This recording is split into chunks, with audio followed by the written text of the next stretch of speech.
Napakalabo talaga ng tubig dagat ngayon at mayroon tayong nakikita makulay na isda.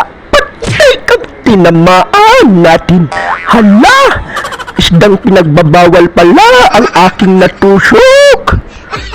Welcome back mga apo. Nandito na naman ang inyong lulo.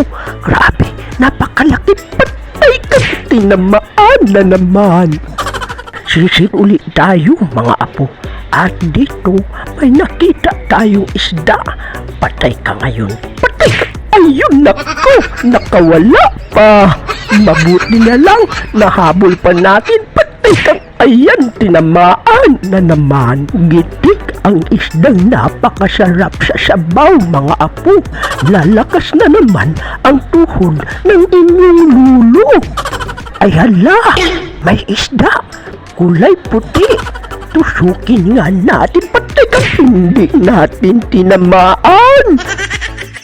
Oh hahay, mabuti na lang may nakuha tayo. Mamahalin ito mga apo.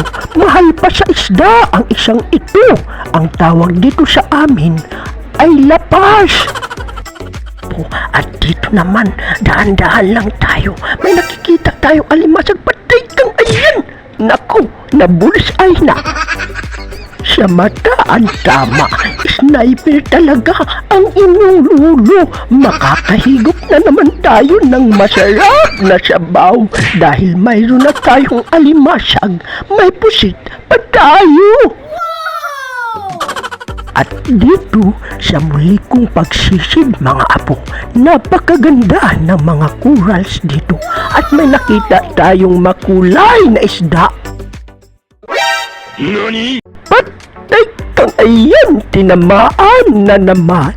Naku, hindi na mabunot. Ay, hala! Ipinagbabawal na isda na naman ang aking nakuha.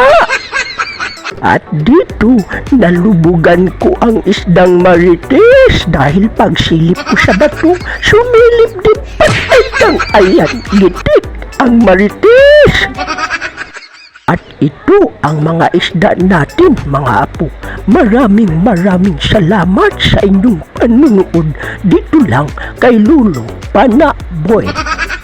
Huwag niyong kalimutan mag-follow, like, and share para sa mga susunod pa nating adventure. Ito yung nakuha natin kaninang kapinan nung hindi natin tinamaan ang isda. Kaya pa kaya itong kainin ng mga lulo? Pwede pa naman siguro. Huwag nang nguyain, lunukin na lang diretso.